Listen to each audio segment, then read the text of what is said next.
Welcome to another episode of Reece's Reviews with your host, Matt. And co-host, Reece. No, because it's named after you. You're also host. See, I've accepted the fact that I am a host. Yes. And Reece, you're a host. You're the big host. So the host of the host. Yes, accept that. Okay, I'll try. And the whole idea behind this podcast is we review movies that Reece has reviewed on his Letterboxd at CashelSkyGuy, but it's just spun out of control, and It's we a just review of anything. It's a review of everything, all things entertainment. We delve into things about what's going on in the zeitgeist of entertainment, movies, TV shows, music, I'm going theatre. to turn this into Reece's zeitgeist reviews. Probably. I would say the Casual Fulton zeitgeist, or the Casual Fulton black hole of entertainment, or something like that. I don't know. The black hole of uncertainty. Yeah. Because we have no idea what we're going to review until like a minute before we hit record. Absolutely. In this episode, we'll be talking random shit, as always. Well, I've got a classic movie for you. Awesome. Which I'll explain, and it's spooky. And Reece, you know what? You went to another convention, which I would have gone, but I had other things to do. That's okay. Being I was still moving home. Yeah. And also we might squeeze in some honourable mentions towards the end. So we'll see how we go towards the end. All right, now let's get straight into what convention was going on this weekend in Sydney. Awesome. Well, this weekend, the weekend that just went at the time of this recording. Yeah, absolutely. So this weekend was Oz Comic Con Sydney. So a number of episodes ago, we talked about Oz Comic Con Canberra. So now we've gone to Sydney. Okay, how was it in comparison straight up? Oh, it is definitely it's so much in a grander scale. You got a lot more sponsorship. You got a lot more stalls that you can attribute to. I still think Supernova is the better convention between the two, because Oz Comic Con doesn't have as many sponsorships and as much of a drive from local artists and things like to get in as many people. So they put everything into the dome in Sydney Olympic Park, which definitely crams a lot of people in, because Saturday's session sold out, so that you couldn't get in. It was all completely sold out for tickets, and you felt the crowd because you're constantly squeezed in with each other, and because you got everything under the dome. So you got artists where you would usually have at Supernova in the dome part, where you've got all the different stalls and things like that, very nice and spaced out, and then which leads on to the other part where all the stars are signing autographs, and then you got the photo booths at the end. You literally have the stores and artist alley all in that one part, and then you got the art, and then you got the autographs on the other side. And the fact that when it comes to the artists that they cut for international stars, they've only got about 4 or maybe 5 that come down. Compared to Supernova, you would have at least maybe you could have 10 or 12. Because you usually buy the packages or whatever. I usually do. To go and meet and greet. Yeah, so did you meet and greet anyone with this one? Well, I didn't do my usual thing. I didn't do my normal VIP or platinum pass this time, because I only went for the one day. Because there's only one superstar that I wanted to meet and get an autograph and get a photo with, and it wasn't really cost effective to get the full weekend ticket with the platinum pass, because you get the platinum pass if you're really going to be seeing more than 3 or so people. That's worthwhile getting in front of the lines for the panels and the autographs and the photos and things like that. And the fact that I've only wanted one artist, and the fact that because I've done so many conventions, I planned it very well, where I knew the timings that all the artists were doing autographs and photos. I got there a good 20 or so, half an hour before that, and I was able to line up, and I was able to get to them my artists and my photos very quickly, and time it, and you actually get to panels and things like that I wanted to. So I actually got through a lot, majority of my things as much as I could, and then I was able to explore a lot of things, meet up some of the artists there as well, and then the convention finishes around 5, and I was probably left around the 3:30, 4 o'clock mark. So I had wow. So that's Yeah, it's nearly on par with your Canberra visit. Well, no, Now, Canberra, I was only there for about an hour, an hour and a half. This one, I got there at 8:30 in the morning, and I left around the 3:30, 4 o'clock. So I definitely spent the pretty much majority of the day there. Else Comic Con is definitely it's a good, like, I think it's, if you want to have a good like scenario where you got what a convention's going to be like in Sydney or your other states, then yes, Else Comic Con would be a good palette identifier with that. But the only difference is because of their smaller scale, they cram a lot of people in, so you can get very claustrophobic because there's a lot of people. But at least with Supernova, they can space yeah, things out. I've noticed that every time I've gone to a convention lately, where great, popular, everything, big crowds, that's fantastic. Yeah. But I've noticed as I'm getting older Yeah. with these things, my social anxiety and claustrophobia kicks in like no tomorrow. Yeah, so I think you would have, and then I would have struggled on the weekend. Saturday was bad. It was. But last time I was at the park, right? Yeah. The Olympic Park or the showground. Yeah. Superdome, whatever you want to call it. Now, with that, last time I was there for Supernova. Yep. And Supernova had the extra hall. That's what that's where they give them the space. They don't just use the dome; they actually use the pavilion on the opposite side. So Oz Comic Con for Sydney, they just stuck with the dome. That's it. Yeah. Holy Christ! That's what I'm saying. Like in the other pavilion where you like to go, that's where all Artist Alley is, and they've also got the other big theater. They got the main theater in there. Plus, they've also got that back side place where they have they always have the Star Wars guys all in that back part there. Mm. All of that, and all the shops and stores and all the things you see at the beginning, and all the photos and us are all in the dome. So, that's but nuts. At the same time, they don't have as many stores there because Oz Comic Con is not as big as Supernova, so they can't get as much pull in. Like, for example, they didn't have a Disney store and things like that because Oz Comic Con doesn't have that agreement as Supernova does, and they didn't have things like that. So there's a lot of stores there are the generic stores that are always there, like Pop Culture, King Comics, those kind of people. They're always there, but the other side of things are not there. Plus, at the same time, because they don't have as many international stars, they only have maybe 4 or 5. They don't have as many big lines going at the back of the pavilion as well, because you don't like Supernova. You could have like 12, 15 people all like kind of lined up at the back, which is a big draw. So yeah, I still enjoyed myself. It's still a con, and I'd still love hanging around. Like I was talking in line with a couple of people, and I met a few ladies in line that were dressed as Glinda from Wicked, which I kind of got a good buzz because the new one's coming out, and I just huge fandom of Wicked. So I had a great conversation with her, seeing as how she was spending a few months to try and get her big pink dress organized and things like that. I spoke to a few people dressed as Harley Quinn, Wonder Woman, Catwoman, and one person was dressed up. I talked to one of the ladies who dressed up as Katana from Mortal Kombat. I found a lot of ladies. Did you take any photos? Did you film anything? No, my social anxiety didn't. I couldn't bring myself to that. I understand. I found there was a lot of ladies and women there this year. Like I thought that there was like just as many, like even maybe more than men that I saw wandering around. There was a lot there, which I was so happy to see that it's the stigma of pop culture and nerdom is not just being stigma to one gender, like to the male thing. It's so kind of diverse now. It was so great to see, and just chatting to both of them in both like fandoms in the lines, which is the best thing about the conventions is you get to meet all the stars and go to all the stores, but just chatting to people while you're waiting in lines because you both have that same love of the fandom that you have is fantastic. And just as a final note, I was the only artist I went to see this year was Katie Cassidy. She was in Nightmare on Elm Street, the reboot. She was in When a Stranger Calls. She was in Taken with Liam Neeson. She's most famously known for playing Ruby in season 3 of Supernatural, but she was also Laurel Lance and the Arrowverse and things like that, and playing Black Canary. So I got a photo and autograph from her, which she's just as beautiful in person. So, but yeah, it was a great experience. Conventions are like a happy place for people like myself. Still suffer with a little bit of social anxiety, a little bit, but wasn't who was it?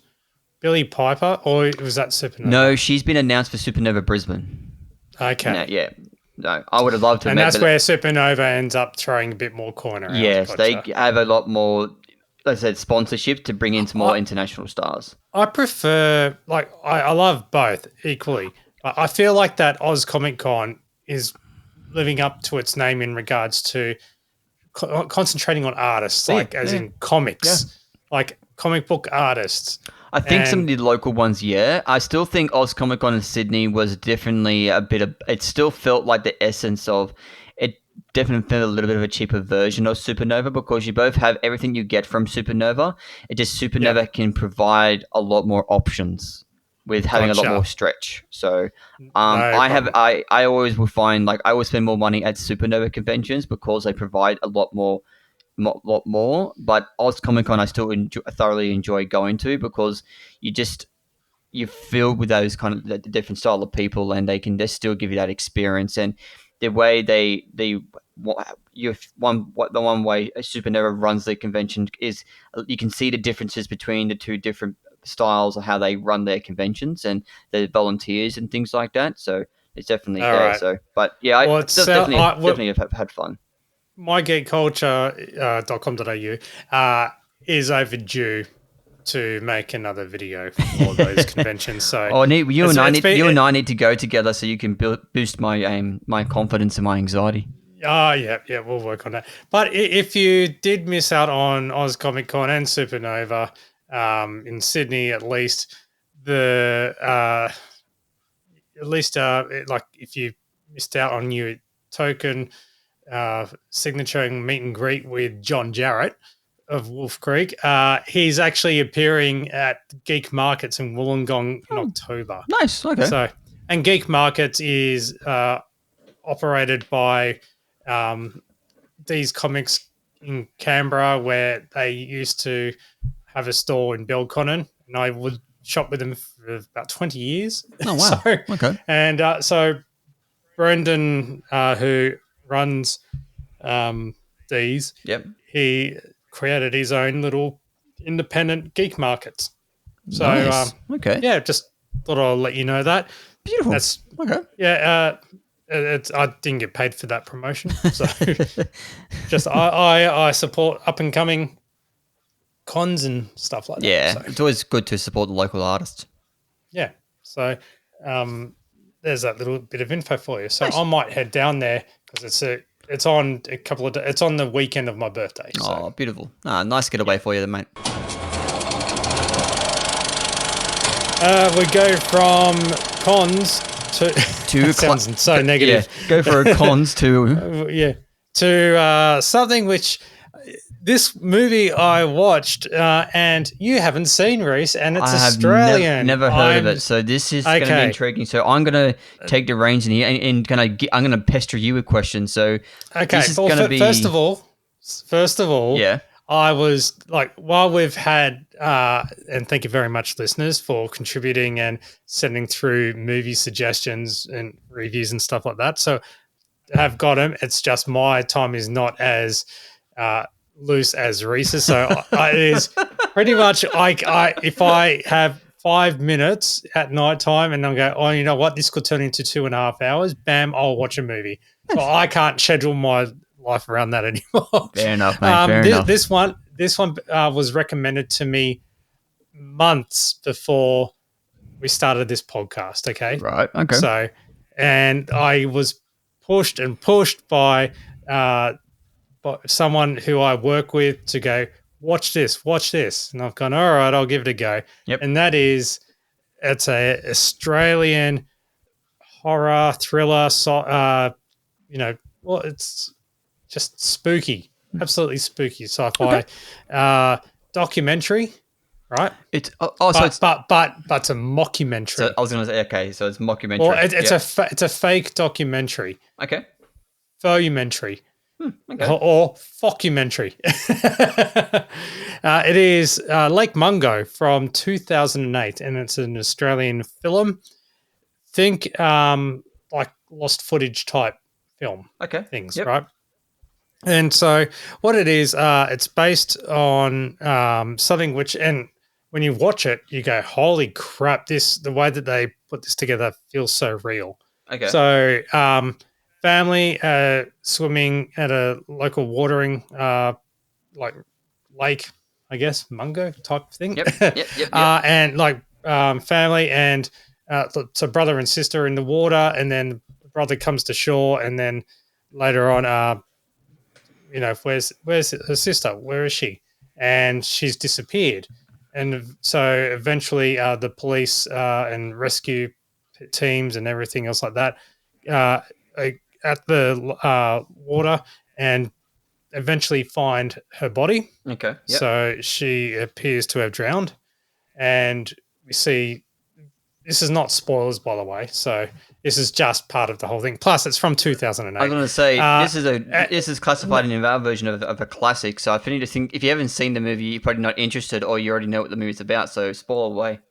Yeah. So this whole thing being that it's based around the daughter or this girl. Yep. In her teens. Yep. Has drowned, and her family are being haunted by her ghost. Okay, so I pretty much you got so it's Lake Mungo, directed by Joel Anderson. You got a synopsis that says that after a 16-year-old Alice Palmer drowns at a local dam, her family experiences a series of strange, inexplicable events centered in and around their home. Unsettled, the Palmers seek the help of a psychic and parapsychologist who discovers that Alice had led a secret double life. At Lake Mungo, Alice's secret past emerges.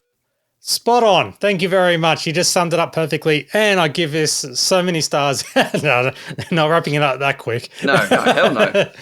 But the way that it is put together, the footage, it's done like a documentary, and numerous times, every time I've zoned into this whole story, I'm going, holy shit, this feels so real. It's like, oh my God, I don't remember this, or, because they use footage, like they got videotape footage, and then they're using, because it's meant to be based around 2005, 2006. So does it have like very essence of like Blair Witch kind of vibes, where you can see it's very much cam held kind of thing?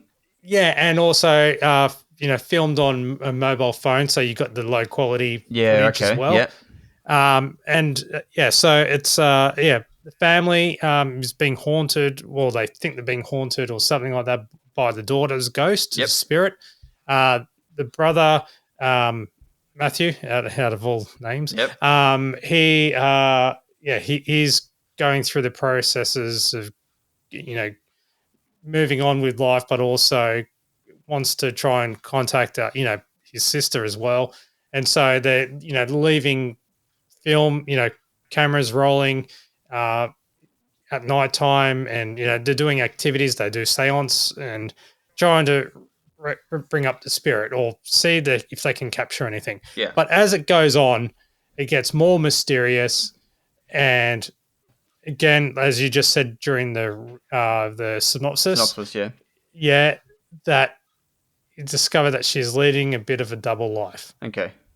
So so I always find when it comes to the kind of reviews, what would you say, like, because you rated it so highly, I think you put it to a certain standard that you really, really like it. What is some of the cons in the film that you think that could have, like, instead of giving it, like, you could have given like a 5-star kind of thing, what could have been better, and what part of the story or the filmmaking you think that really shone through what they were? The cinematography was fantastic. Like the way that they did the archival footage.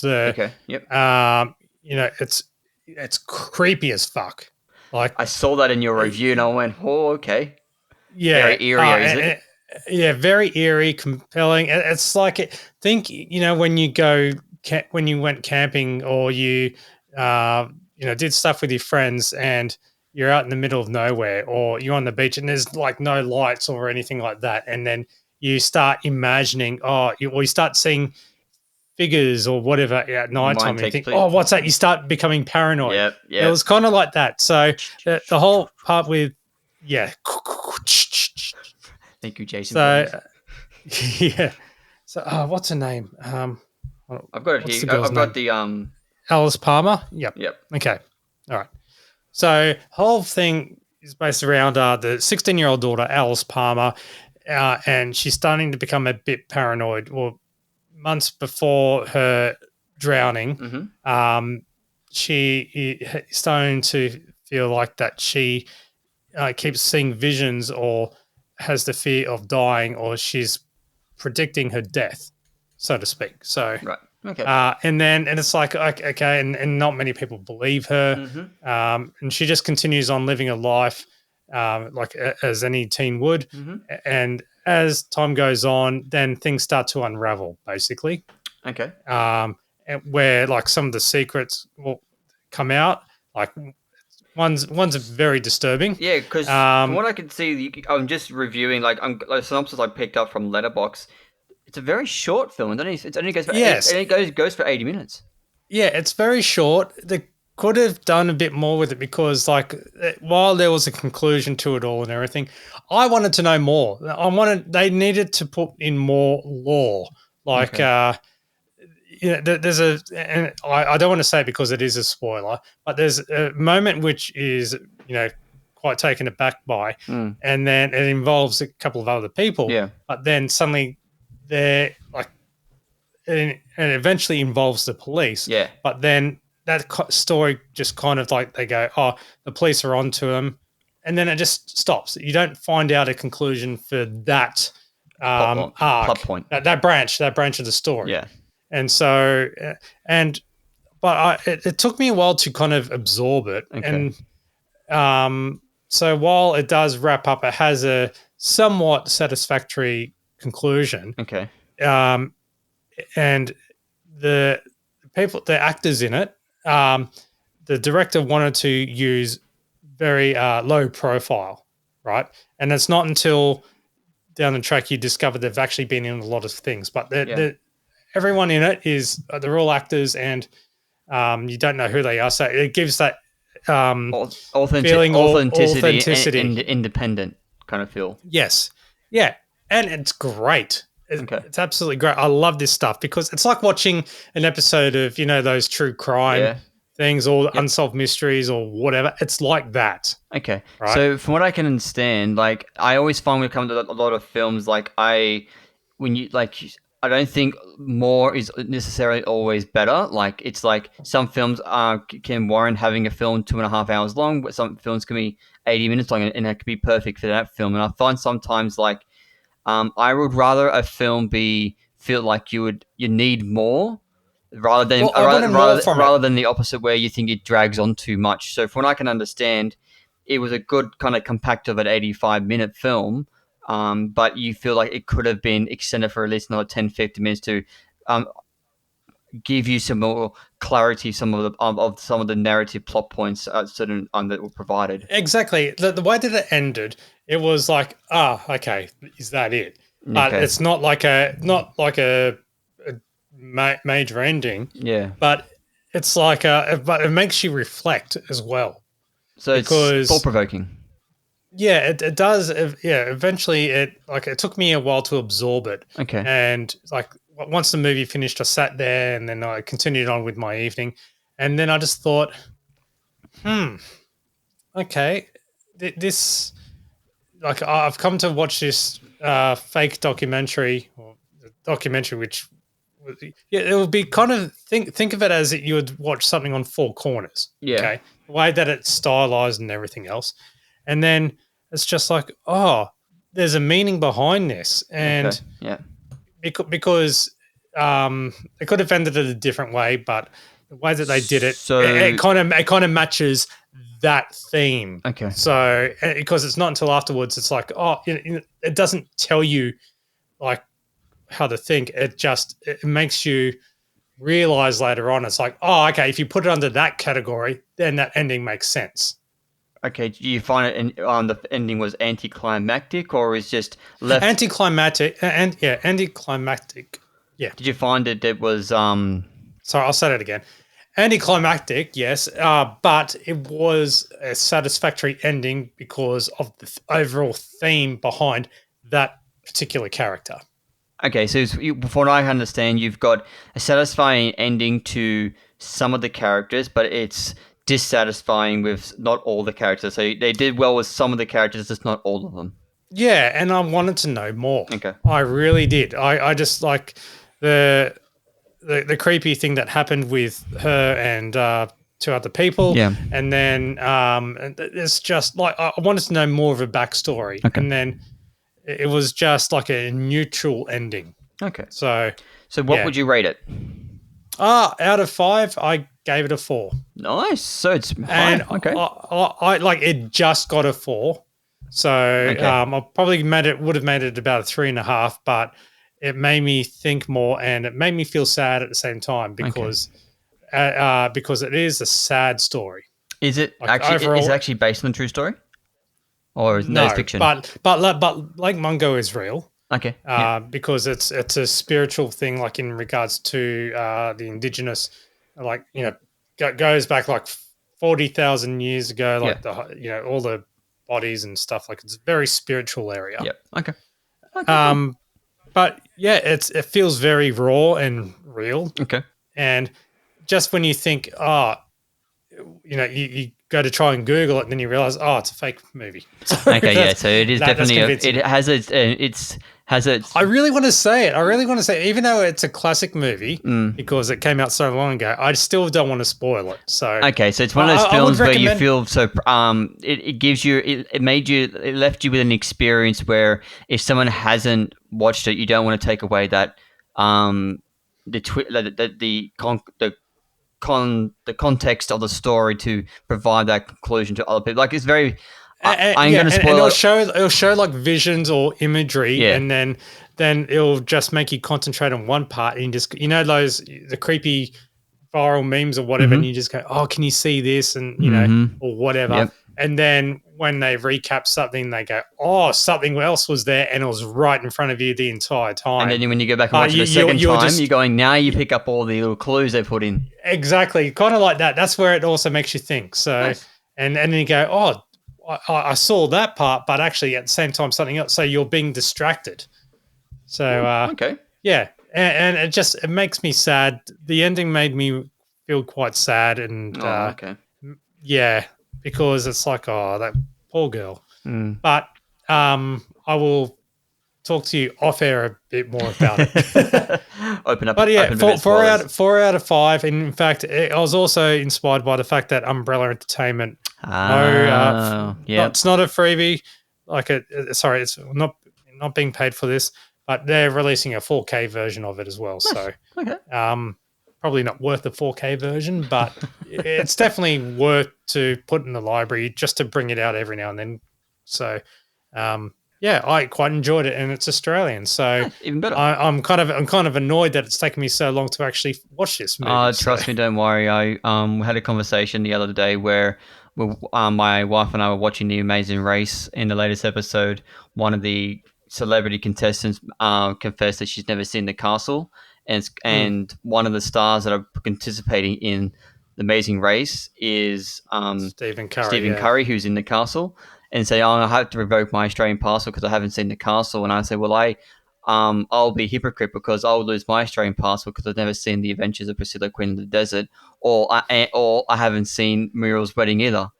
Oh God, I am going to disown all of you. Yeah, but I have seen the other ones. I have seen The Castle. I have seen Mad Max, which is one of the biggest, and Crocodile Dundee. So at least I've seen some of the big tadpoles. But those other two, especially after the passing of Terrence Stamp this year, I will go back and watch Priscilla, Queen of the Desert. I'll have just what this country needs: cock in frock on rock. Well, when I watch the movie, I understand that reference. Yes, but I do have them on DVD as well, so you're more than welcome to borrow them. I think they're on Stan too. Priscilla, Queen of the Desert, because Stan's Australian, kind of a good streaming service. So Priscilla and Muriel's Wedding is on them. But I'm glad you enjoyed it. Lake Mungo, it's just creepy. It's not like there's no jump scares or anything. It's just compelling story. Yeah. And it's just the way that it's put together. It made me fall into it, the fact that it felt real. Yeah. So nice. Just but don't Google it. Don't, because you will discover it'll make you zone out, and then you'll lose the whole fact of that. It's it's fun. Yeah, cool. Done. A faux-umentary, yeah. Awesome, mate. Awesome. Well, thank you so much for that. I appreciate it. It seems like it's going to be on our agendas. So thank you for bringing it to all our audience's attention. Well, from one creepy documentary to something that is completely different. Yes, it is. Yes. Reece, what do you bring to the podcast table? Carrying on from other points, in this podcast, we are delving into TV shows, and I'm jumping on the bandwagon a bit late for this new series, the new season and the kind of final season for this new Prime Video series, The Summer I Turned Pretty. Now, this is a teen... pretty. Oh, so pretty. Sorry. Get a little bit of West Side Story there. This is a series done by Prime Video. Summer I Turned Pretty is based off some novels, and pretty much it's a teen drama based around this young girl called Belly and her love triangle between these two boys who pretty much have been family. Like, she grew up with these two boys because her mum, the boy's mum and her mum were best friends in college, and they kind of grew up together. And then the Summer I Turned Pretty side of things is she goes to do her auntie, the best friends of the mother of these two boys, is summer vacation every summer. Yep. And she turns up one summer and she's grown up over the last year, and she is now pretty, and the boys see her in a different light because she's not the little girl anymore. She's actually a young woman now, and she's the Summer I Turned Pretty. And it kind of leads on from there, and teen drama happens throughout the different points. So I've binge watched the first 2 seasons, and season 3 literally, as the recording of this podcast, the finale of season 3 just premiered last week, and they've also announced that this is not going to be the end. They actually are filming a feature film to wrap up all the storylines and all the character arcs with a film, which probably won't be released until 2027. So we are going to get a conclusion to this story. So we'll have 3 seasons plus a film with all these characters. And I'm a sucker for teen drama. Like anyone who's listened to this podcast in the past, my favorite show of all time is One Tree Hill. I love my teen drama. I love romances, and I'm a sucker for all that kind of stuff. So I fell into this, and I think the writing in this one is just so... It is very stereotypical teen drama, but I love it. I found it's very enriching. It's very bright and interesting and new. You fall in love with the characters so wholeheartedly, especially the lead character in Belly's. Like, you just feel like you can relate to her. It's someone that you think you would know as in that environment. Yes, they do some similar tropes with the higher society side of things. When you go to those high, like, when you think of not the Bahamas, but you think of like the upper class, when you got the debutante balls and things like that in those high class American society, they show you a bit of that side because that's where the two boys' family comes from. So I've really enjoyed watching this series. It's so easily to binge because you're just watching the characters and all the situation, all that comes aboard. And getting into this new third season, it's starting to go into a bit more of a teen drama, go into a bit more of an adult kind of storylines with college and moving on to the stages of life and learning to different styles of relationships and what could come with life and things like that. And I've really thoroughly enjoyed it. I'm not going to go into too much of spoiler territory because season 3 has only just now dropped. I know we have this we have this kind of thing where without spoilers yet. Yeah, but no, just keep going. Keep going. I'm just kind of thinking. Say it. Okay, say so the first, because it's been so many years, the first season ends with pretty much saying that the mother of the boys, they find that she has cancer, and then the season 2 kicks off pretty much saying that she passed away, and they're dealing with the grief and wanting to keep their family home because that's where all the memories are. That's where they feel most connected to their mum, and that's where they have so much all this times that they spent all these years growing up. That's where they want to stay, and they want to keep that in the family. And that personally definitely touched me with that storyline because I understood all those emotions, being me personally. So watching that, I went, yeah, I can understand all these emotions that the boys are going through, and watching the certain stage of bringing in the character that of the mother in certain scenes throughout the second season of her slowly going towards that ending point of her passing away. We think it was great, and just delving into the different dynamics of those characters. So I really found how it was going about showing the different how the boys are dealing with the passing of that differently in their own ways, and how Belly's trying to help them get through those difficult times. And I really related to that a lot. Yes, you got these normal tropes of a love triangle, she bouncing from one brother to another and loving one, and those kind of things. It's all going, well, okay, it's some sort of a little bit of predictability because of that, but it's not like it's thrown in your face a lot of the time, with a lot of teen dramas are. The writing is very good, and the way they shoot it is different. Is definitely done very stylistic of today's generation. So I found it was very well made. So I actually really am enjoying the series. I've just started watching season 3. I've just finished the first episode. I still got another 11 to go. So I'm really intrigued to see how the rest of the seasons go. So I know it wasn't too much spoiler territory for season 3 yet, because I've only watched one episode. But season 1 and 2 would definitely were a great watch. Anyone who's into that kind of drama side of things and some good romance and some those kind of style, I would definitely recommend A Summer I Turned Pretty. And now it's getting definitely getting some good reviews, and it's got a great fan base. I know it's getting a lot of publicity at the moment, so I definitely would recommend it. So that's my quick little cap on The Summer I Turned Pretty. Excellent. From something that is not West Side Story to I Am Pretty, also pretty. We have our semi-regular segment, the Entertainment Honourable Mentions. Yay! And I'm going to get one in. One quickly is from me. Yeah. At the time of this podcast recording, we had the teaser trailer for the Mandalorian and Grogu. That was going to be one of mine too. So we were thinking alike. Okay. Well, but I've got another one on my list too, which I'm going to pound your question. But yes, this is one of the things I wanted to talk about. The teaser trailer was dropped for the Mandalorian Grogu coming out next year. Okay, so I have my thoughts on the trailer. What did you think? I thought that it's very comical. That's all I think. Totally different from any other Star Wars cinema theatrical release. Yep. Probably the last time they tried to make a Star Wars trailer humorous was probably Solo. Yeah. So but this time, because Mandalorian and Grogu, they're already established, and they know that.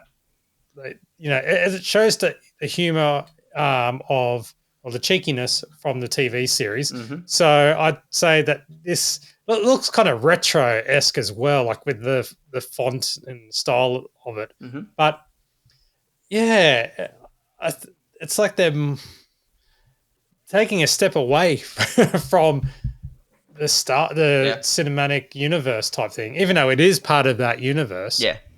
Yeah, it's just a different little style to it. So it's not dark, it's just more upbeat. Okay, yep. Yeah, that's what it is. It just feels more upbeat. Did it fulfill what you wanted to did it fulfill what you wanted to get out of it? In a way, yes. Like it's a little bit different to what I was expecting. Okay. So in a good way? In a good way, positive? Yeah. Okay. Yeah. Cool. All right.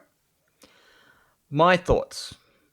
Okay, so I can say that my enthusiasm for this film has not been high.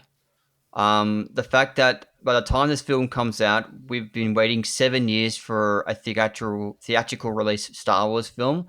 Lucasfilm has not been great of giving us anything. They have a very great tendency of announcing things and nothing coming to fruition.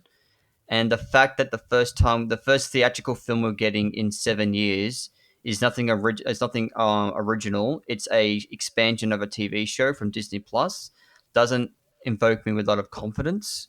So I always give this film the benefit of the doubt because it's Jon Favreau. I enjoy the Mandalorian's TV series, even though I didn't really enjoy season 3. I still enjoyed the first 2 seasons. I enjoy the character. I love Grogu, and just the world of Star Wars. So I'm always going to give it the benefit of the doubt. But I always feel like I take this quote from a podcaster that I watch quite regularly, and I find that the idea of a trailer is supposed to take your anticipation for a film and knock it up a few points. If a trailer can do that for you, then it's done its job. I don't think this trailer has done that for me. I don't think my anticipation for this film has gone up. I still think it's borderline. It's going, yeah, I'm still going to be watching it opening weekend because it's a Star Wars film and I enjoyed The Mandalorian. Do you think they're treating it like it's a TV series still? Like they're too afraid because even though the style of what we would see is like the TV series, and a TV series was trying to be quite theatrical in a way, like extremely high budget. Yeah. But all they've done is for the movie would be just an extended or 2 episodes back to back in a way. Yeah, well, that's the thing. I find like the trailer that we watched, the teaser, it didn't feel like a big cinematic Star Wars film. It just felt like it was just another episode of The Mandalorian. And even aiming at the kiddies as well. Yeah, because so the only thing that I find was a little bit cinematic is the AT&T's getting blown up falling down the side of the mountain. That was the only thing that I found was a little bit cinematic, but everything else felt very much Disney Plus, Mandalorian, Grogu, and the fact that they still are using the volume. Like, one of the things I liked about Solo, the Star Wars story, is that along with Rogue One and Andor, is that they went back to actually filming on locations. You actually felt like they were in a different world and weren't on a soundstage and using the volume, and which is what Ahsoka, Book of Boba Fett, Mandalorian, Acolyte. That's all their Acolyte used a little bit of location scouting, but they use a lot of the volume, which. Yes, it's a great tool to use, but they shouldn't be reliant on it because it's very noticeable. You wanted to have an expansion of it. And the fact that this teaser trailer didn't give us anything new, like it didn't actually just showed us a bunch of action. It showed us the Mandalorian and Grogu, and yes, they showed a little bit of Sigourney Weaver's character, but all she did was just stop Grogu from moving something. And then it wasn't actually, I felt like, again, that they should have opened it up like, with some it brand. is a teaser trailer. It is a teaser, so we're not supposed to get anything of the story. But I think the thing is how this is the first introduction to this movie, the first movie we're getting in 7 years. I think they should have opened up with some brand new shots of some characters that we haven't seen before, and then leading to a open space of showing the Mandalorian boat bursting in and giving us that thrill. But they didn't give us anything of that. But okay, I'm still thinking like they should like. Yes, we're getting Jabba the Hutt's son in this, voiced by Jeremy Allen White. So it's going to be touch and go with that. So I'm still looking forward to it. Do not get me wrong. I'm still going to be watching it opening weekend. It's Star Wars. I love Star Wars and The Mandalorian. I love Little Grogu. But this trailer just didn't do it for me in relation to poking up my enthusiasm for it. That's just my personal opinion. Fair enough. And you're entitled to that. Yeah. In fact, right now, I'm going to end the podcast. We're no longer called Reese's Reviews. Any kidding. That's great. Cool. So, yeah, do you have any other 2 cents relating to the trailer? No. Okay. Yeah. Well, before we wrap things up, I wanted to finish off with a little bit of it is a bit into the Entertainment Honourable Mention, but it's a little scenario thing I wanted to do it to and from you because you are really well versed in the entertainment industry, and I thought it'd be a nice little question to ask you. And I know when we did our previous conversation about a certain franchise, you're not too big a fan of it, which is going to be making me. I'm very intrigued to see what you think about this question. Now, a certain film is coming out in December called Avatar: Fire and Ash. Oh, yeah. Okay? Yep. Now, I want to ask you a question. Now, this question's been pondered over the zeitgeist of entertainment at the moment, and knowing that how very well the first 2 Avatars have done, I want to ponder a question to you. Do you think that Avatar: Fire and Ash will be the least will earn the least at the box office than the other 2, or do you think would you think it's gonna be the highest grossing in the franchise? Well, because there's still 2 more to come out after that, I'd say it'll be midway. It'll still be a hit, but it'll be the first one probably not to hit the $2 billion. Okay. I'd say it'll be in the 1.8 billion. Okay. So and because you still got 2 more to go. Yeah. Okay. That's what I think anyway. Okay. So you think it's not gonna do you think it's gonna beat The Way of Water, or do you think it's gonna be it's gonna be less than that? No, it's gonna be less than that because Avatar 1 and 2 are in over 2 billion. Yeah, so I've got Box Office Mojo open up at the moment. So the Avatar, the first one, released in 2009, worldwide it earned 2.9 billion. Yep. So just short of 3. Now you got Avatar: The Way of Water that was released in 2022. That earned $2.3 billion. Yep, and I'd say Avatar 3 will earn 1.8 billion. So you don't think it's going to reach the $2 billion mark? No. Even with the and then when that happens, everyone or all the media sites and all that going, oh, it's a flop. The Avatar loses. It's lost its steam. No, I don't think so. So yeah, I love the fact that people are thinking that reaching $1 billion is easy. Yeah. So I'd say that it will probably get into maybe the bottom top 10. Okay. Of the top films of the highest grossing films of all time. So maybe looking at the list now, you got Spider-Man No Way Home sitting at 8, Inside Out 2 number 9, and Jurassic World number 10. I think it'll push Jurassic World and Inside Out 2 out. Right, okay. Well, it'll probably come in at number 9. Like it'll finish at number 9. So, okay. Yeah. Anyway, that's my thought. Okay, I tend to agree with you. I think it's going to reach over 2. I think it's going to reach over 2 bill. Just due to the fandom that they has for Avatar and just how beautiful they look and how we've had 2 installments so far. And what they did with Way of Water and how they were to somehow being able to improve on the technology of the CGI in it compared to the first one, and the fact that they've said that they're constantly involving that technology, and now they're bringing in the Fire Na'vi, and the fact that they've got this new tribe which is going to be forsaking Aowa, and you're pretty much saying that your god has no dominion here. Like, I'm really intrigued to see this fire tribe, which is pretty much turning into the last Airbender, because you got these different factions. So you got the forest, and then you got pretty much earth, and then you've got water. Now you got fire. So you're pretty much going. You know what? Avatar right at the end, number 5, it ends up. They'll reveal they've given birth to Captain Planet. So, Fire. Wind.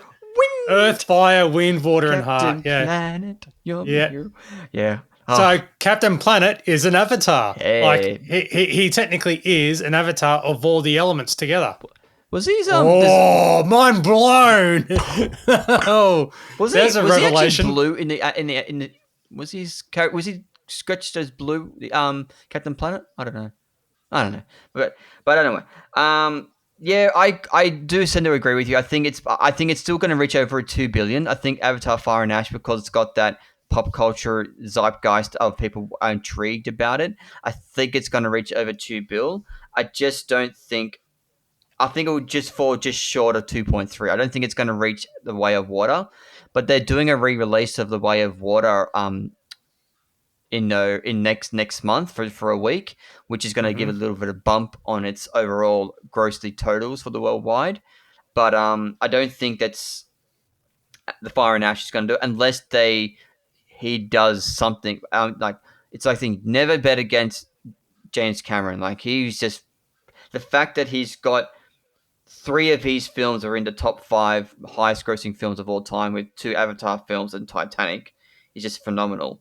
So never bet against him. So unless he brings you something that's completely off left field when it comes to narrative story wise with this one, and something that's completely breathtaking with showing us fire, it's going to be something that's going to be so beautiful you have to go watch it multiple times just to get the full experience. I think that it could rival The Way of Water, but I don't think there's no way in hell it's going to reach the first one. I don't think it's ever going to reach 3 billion.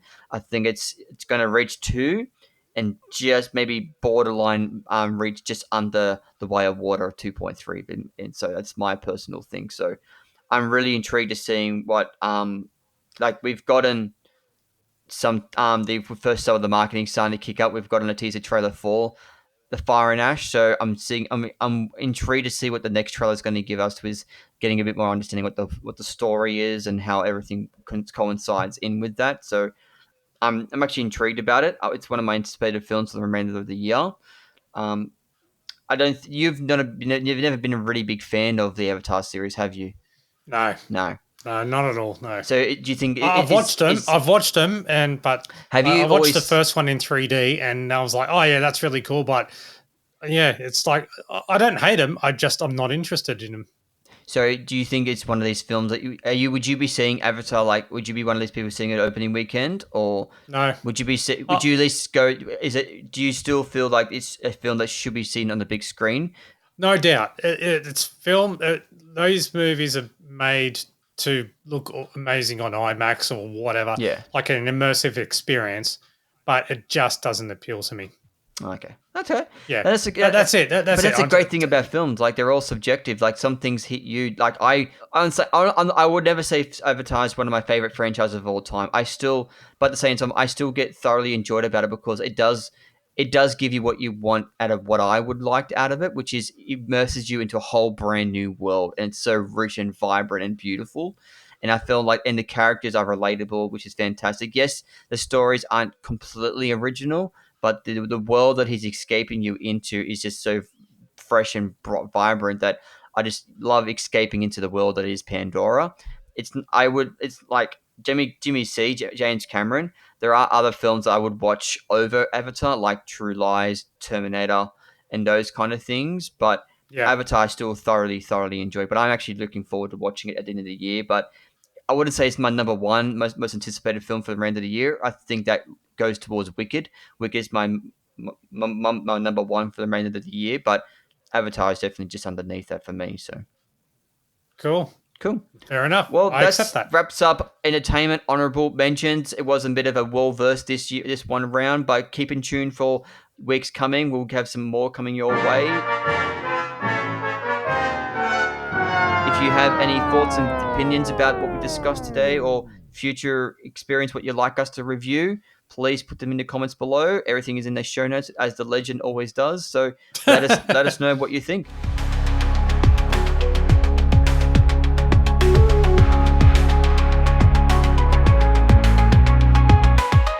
Thank you very much, Reece, and we'll catch you, as well as you, the listener, in the next episode. Hell yeah. Thank you very, very much, everyone, for listening. And as always, may the Force be with you. Excellent. Oh, precious. Well, this has been Reece's reviews for mygeekculture.com.au and produced by Matt Fulton Productions, mattfulton.com.au. Adios.